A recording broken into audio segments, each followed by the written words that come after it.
こんにちは、ジパング55のタカです。今私は、近鉄名古屋駅に来ております。これから三重県滝郡にある、ビソンをご紹介したいと思います。2021年にオープンした日本最大級の商業リゾート施設です。三重県内外の名産品やレストランが集まっています。今回はそんなビソンに一泊し、たっぷり内容をご紹介したいと思います。このチャンネルはホテル紹介を中心に日本の魅力をご紹介しています。動画作りの励みになるのでチャンネル登録、高評価いただけると嬉しいです。それでは早速向かいたいと思います。ビソンは名古屋駅から車で1時間30分、電車では2時間ほどです。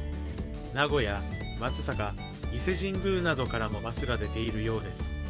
特に伊勢神宮からは車で20分ほどなのでお参りのついでに寄ってみるのもいいかもしれませんね。電車の場合、近鉄名古屋駅から松阪駅まで移動し、バスで向かうことになると思います。近鉄は特急券を買えば特急列車に乗れるので、そちらで向かった方が早いですね。乗車料金のみでも急行で向かえますが、少し時間がかかるかもしれません。私は今回、途中の近鉄四日市駅で用事があったため、そこから車で向かいたいと思います。ビソンはかなり広く、敷地面積が東京ドーム24個分の119ヘクタールあるそうです。施設は10エリアに分かれていて、約70店舗のお店があります。かなり広大な敷地に多くのお店が入居していますね。なかなか全部を回るのは難しいので、主要な施設をご紹介したいと思います。まずご紹介するのはマルシェビソンです。ミシュランガイドパリ一つ星シェフの手島隆二氏が手掛けるこれまでにない市場です。地域の生産者が入れ替わりで出店する軽トラマルシェや海さんによる現代版海小屋などがあります。松阪牛や熊野地鶏、伊勢海老、アワビなど三重県産の名産品が一堂に集められています。新鮮な食品や特産品が集められているので、見ているだけでも楽しいですね。みかんジュースなどのフルーツジュースも販売していました。試飲もしていたので、商品を選びやすいですね。飲食店も数店舗ありました。生かき鮎で牡蠣などもあり、手軽に食べれるのは嬉しいですね。フルーツ大福などのデザートも販売していました。食べ歩きグルメでおすすめなのがしんべヱ屋です。熊野灘で水揚げされた小魚を骨ごとすりつぶして練り上げて作る地魚揚げが大人気です。特にこちらのエビのパリパリ店が人気です。エビを丸ごと揚げており、とても人気があります。かなりボリュームがあり、とても美味しかったです。サクサクで今まで食べたことのない食感でした。一つでもお腹にたまるので、複数店舗食べ歩く場合は一つをシェアしてもいいかもしれません。明治15年の創業で、素材の新鮮さと手間を惜しまぬ昔からの製法で作っているそうです。気軽に食べれるのでとてもおすすめです。他に食べ歩きで有名なのがマンハッタンです。国産牛と松阪牛脂ミンチで作られた炭焼きハンバーグと風味豊かなトリュフご飯、卵黄を乗せて食べます。他にもおつまみになる料理がありますね。こちらがマンハッタンです。ボリューミーで美味しそうですね。ハンバーグは熱々で卵黄とよく絡み美味しいです。トリュフご飯なので香りも良かったですね。こちらもボリューミーなのでたくさん食べ歩きしたい方はシェアした方がいいかもしれませんね。簡単にビソンの駐車場システムもご説明します。宿泊者は各駐車場を無料で利用ができます。日帰り客は60分200円で利用できます。2000円以上の店舗利用で3時間無料です。ナンバーは自動で読み取っているので、精算機でナンバーを入力すると精算ができます。施設内は広いので、車で移動する場合は最後にまとめて精算すれば問題ありません。駐車場が無料ではないので、その点は注意しましょう。他にもレストランが入っており、どこにしようか悩んでしまいます。松阪牛、海鮮を使ったレストランなどがあります。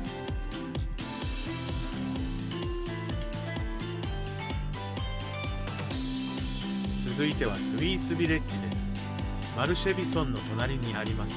洋菓子の世界大会に日本代表として出場し、数々の優勝経験を持つパティシエの辻口氏が手掛けるスイーツを食べることができます。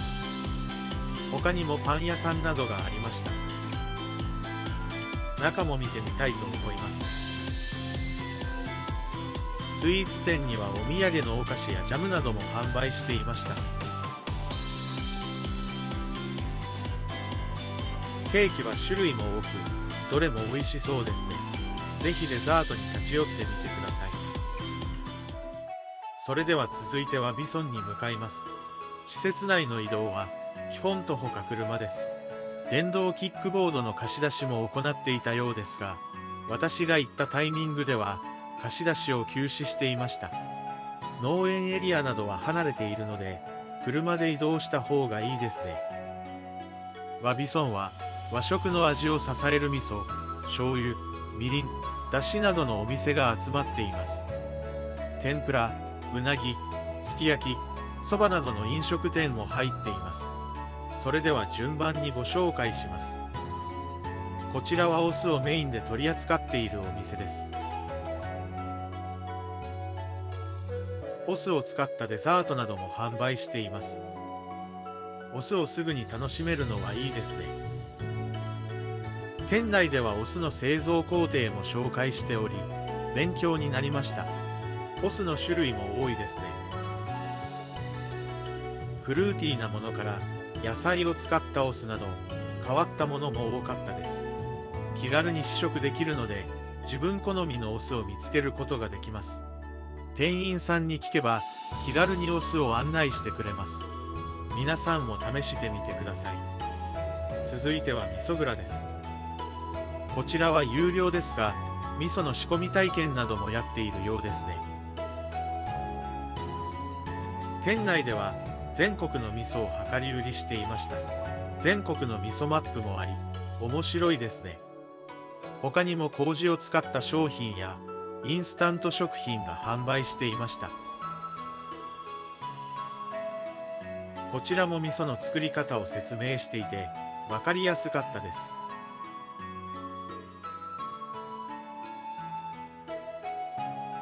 熟成度合いで色が全然違いますね。味噌は量り売りしているので、店員さんが料理に合わせて味噌を提案してくれます。お試し味噌セットのようなものも販売していたので、試してみるといいかもしれませんね。ぜひ立ち寄ってみてください。こちらは鰹節のお店です。店内では鰹節を生かした料理が食べれるレストランがあり、結構混雑していました。鰹節の試食もやっていました。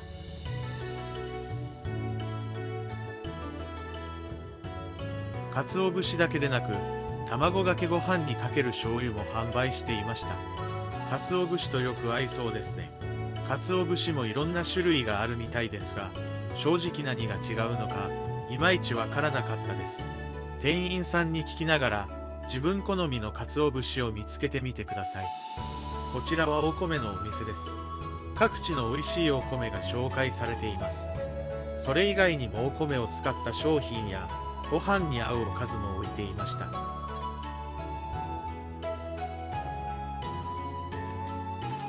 土鍋なども置いていますね。この結びの神は伊勢神宮に奉納されている三重県産のお米です。そんなお米も置いてあるのは嬉しいですね。塩むすびなども提供しているので、お米の美味しさを味わってみてください。漬物屋さんもありました。老舗の漬物を販売しています。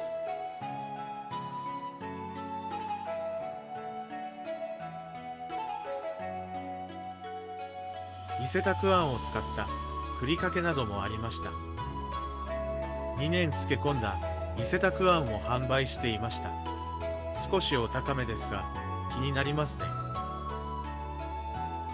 ぬか漬けの野菜棒も売っていました。こちらもビソンの名物です。私もキュウリを購入しました。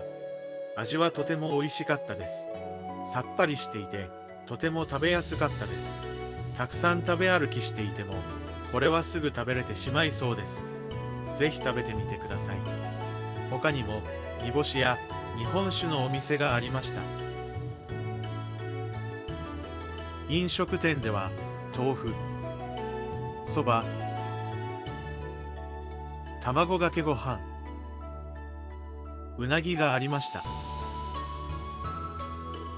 7人のミシュラン星付きシェフや全国の有名シェフ監修による一品がリーズナブルに楽しめるフードコートもありました。チケットを購入してお店で渡していくスタイルのようです。美味しそうな料理が多いですね。フードコートは別で休憩できるカフェもあり、一息つくこともできました。こちらでは和菓子とお茶のセットが販売していました。ここは飲食店が多いので、どこで食べようか悩んでしまいますね。食材も多く販売しているので、買い物を楽しむことができます。ここに来る際は、お腹を空かしてきた方がいいですね。ワビソンの隣には、サンセバスチャン通りがあります。美食の街として知られる、スペイン、サンセバスチャン市は、ビソンのある滝町と美食を通じた友好の証を結んでいます。1階にサンセバスチャン市でも人気を誇る日本初上陸のお店やおしゃれなライフスタイルショップ、スイーツなどがあります。今回泊まるホテルではありませんが、2階部分にはハタゴビソンという宿泊施設もあります。スイーツはおまんじゅう、どら焼き、プリン、ジェラート、バスクチーズケーキなどのお店がありました。特に人気なのは世界ピンチョス大会で優勝したお店です。ピンチョスセットもあるので気軽に楽しめます。こちらも美味しそうな料理が集まっているので、どれにしようか悩んでしまいますね。少し離れた場所には本草研究所があります。無添加食品やビーガンスイーツなどを楽しむことができます。店内では天然の生活雑貨も製造、販売していました。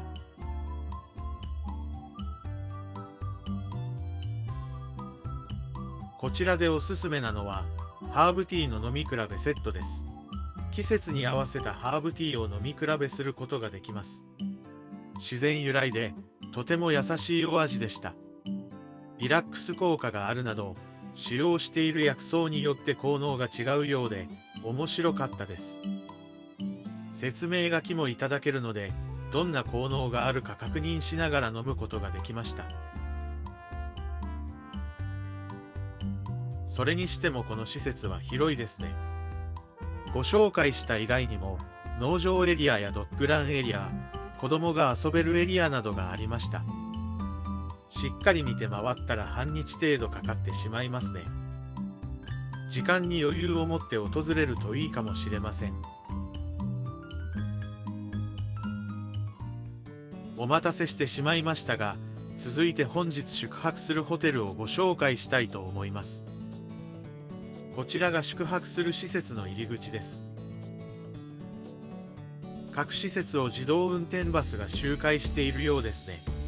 車で正面から来れますが、サンセバスチャン通りからエスカレーターもあるので、歩いて上に移動することも可能です。玄関もモダンな雰囲気ですね。ロビーはそんなに広くありませんでした。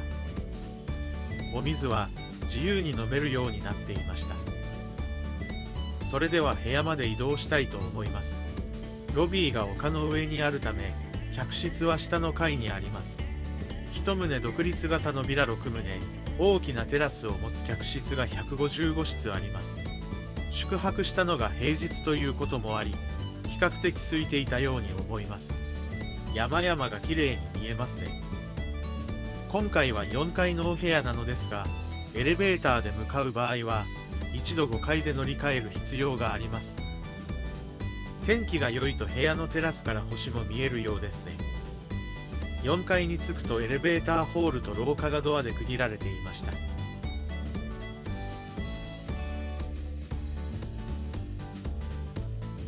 部屋につながる廊下は独創的な作りになっていますね。小石とコンクリートの壁が合わさって統一感がありました。それではお部屋に入りたいと思います。鍵はカードキーで人数分くれました。こちらがお部屋です。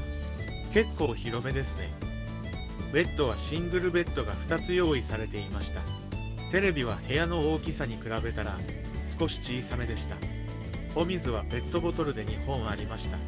他にはパジャマ、羽織なども用意があります。パジャマはフリーサイズで足袋なども用意がありました。消臭スプレーもあるので嬉しいですね。冷蔵庫は大きめで特に何も入っていませんでした。これなら買ってきたものも保管できそうです。インスタントのドリンクも用意されていました。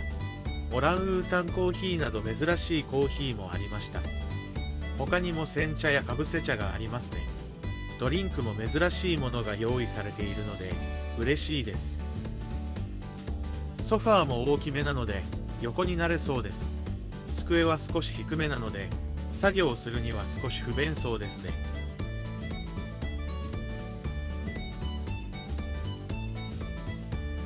トイレも綺麗です。洗面台も白で統一感があります。ドライヤーはサロニアが用意されていました。アメニティは袋に入っていました。歯ブラシ、櫛、体を洗うタオルなどがありますね。化粧水や乳液のセットもあるのが嬉しいですね。お風呂も白で統一されていて綺麗ですね。ここは施設の一つに温泉もあるので部屋のお風呂は利用する機会が少なそうです。外に出れるスリッパや空気清浄機もありました。テラスもかなり広々していますね。ここはペットも一緒に泊まれるようなのでペットが楽しめる広さになっています。ドッグランなどの施設もあったのでペットと一緒に旅行したい方にはいいかもしれませんね。テラスからは空が綺麗に見えます。今日は雲が多いので星は見えなさそうです。景色はあまり見えないようになっていました。絶景が広がっているわけではないので残念ですね。今回はこちらのお部屋に1泊します。お値段は1名夕食、朝食付きで1泊27,000円でした。お値段は少しお高めですね。夕食、朝食はビソン内にあるレストランから選ぶことができます。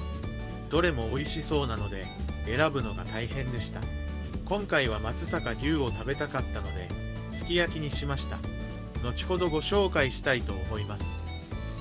ホテルは段々になっており、各階エレベーターか外にあるエスカレーターを利用して移動します。館内案内には細かく説明が載っていました。アメニティのお茶の説明まで載っていました。館内にはアート作品も数多く置いてあるそうです。部屋のタイプもいろいろあるので自分好みの部屋を探してみてください。今回は特にペットを連れていなかったのですがドッグダブルルームにアップグレードしてくれました。ビソンの地図と店舗名も入っていました。本当に広く店舗数も多いので回るのが大変ですね。本日ご紹介したところは比較的歩いて回ることができるので訪れてみてください。三重の観光ついでによってお土産を購入するのもいいかもしれませんね。それではお風呂に向かいたいと思います。三重大学とロート製薬の共同研究した72種類の薬草湯が1年を通じて楽しめます。お風呂の種類が多いわけではないので日替わりでいろんな薬草湯が楽しめるようです。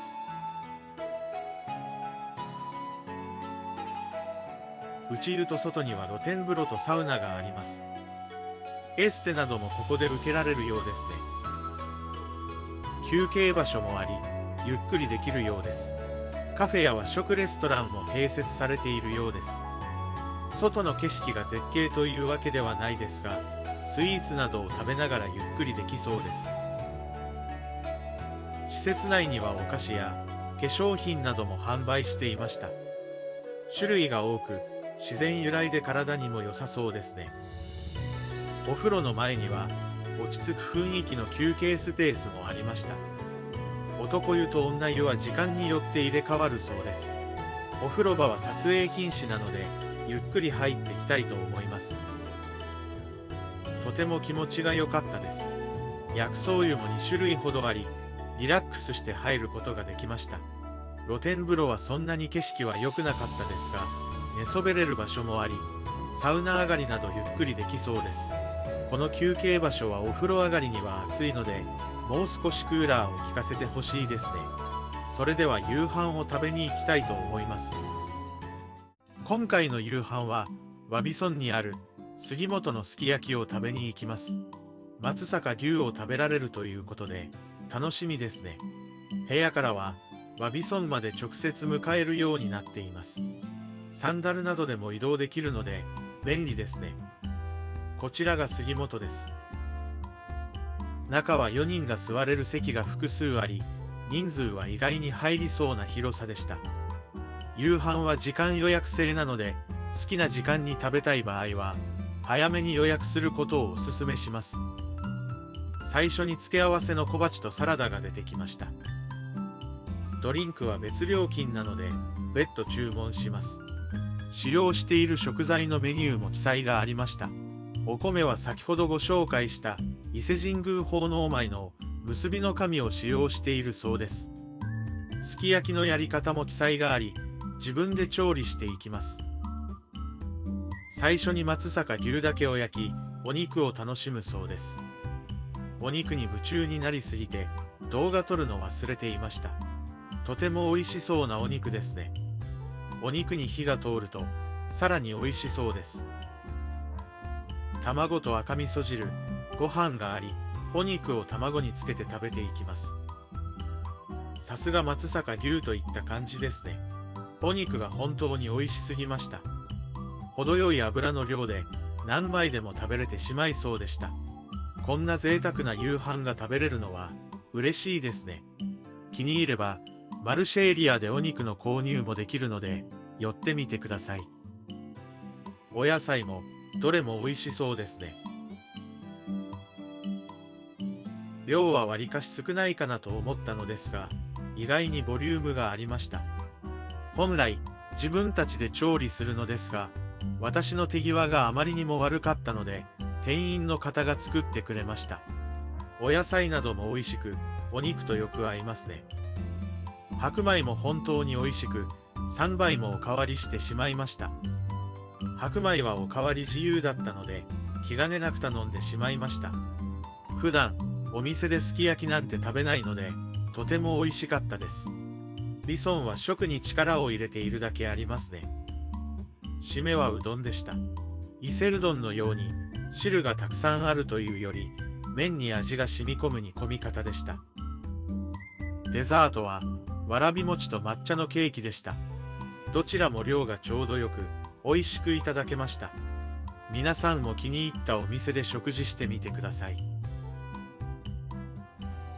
外に出ると、一部がライトアップされ、音楽が流れていました。ただ、近くで見るのは有料だったので、外側から少し鑑賞しました。外でも意外に綺麗だったので、中ではもっと幻想的に見れるかもしれません。夜は各所ライトアップされており、遅くまで楽しめるようになっていました。お祭りエリアのような場所もあり、出店形式で営業していました。型抜き、スーパーボールすくい、射的など子供も楽しめそうですね。願い事を書く絵馬のようなものもありました。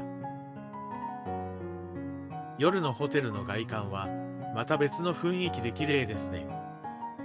札幌でもご紹介しましたが、ここでも夜パフェがやっていました。全国的に流行ってるんですかね。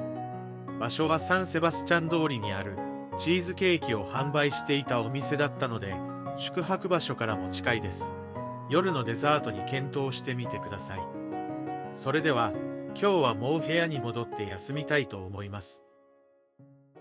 おはようございます。今日も天気が良く、遠くまで見渡せます。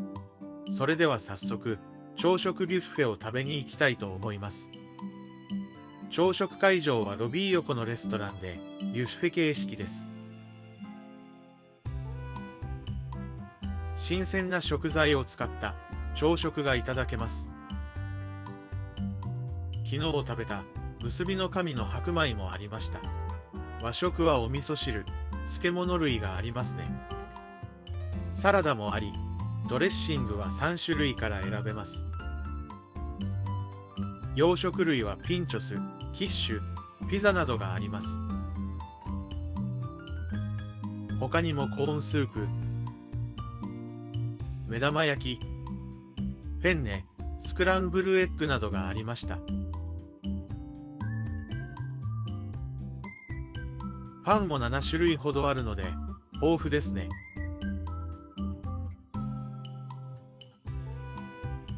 トースターで焼けるようになっていました。デザートはフレンチトースト、ガトーショコラ、コーヒーゼリーなどがありました。フルーツポンチやフレーク類もありますね。ドリンクはオレンジジュース、アイスコーヒー、ホットコーヒー、紅茶などがありました。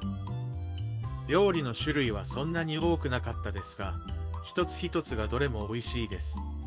食事はおすすめですね。白米が美味しかったので、今日も漬物と一緒に食べました。炊き込みご飯などもあったので、とても美味しかったですね。デザートのガトーショコラはかなり美味しかったです。朝食では普段デザートを食べないのですが、美味しかったのでおかわりしてしまいました。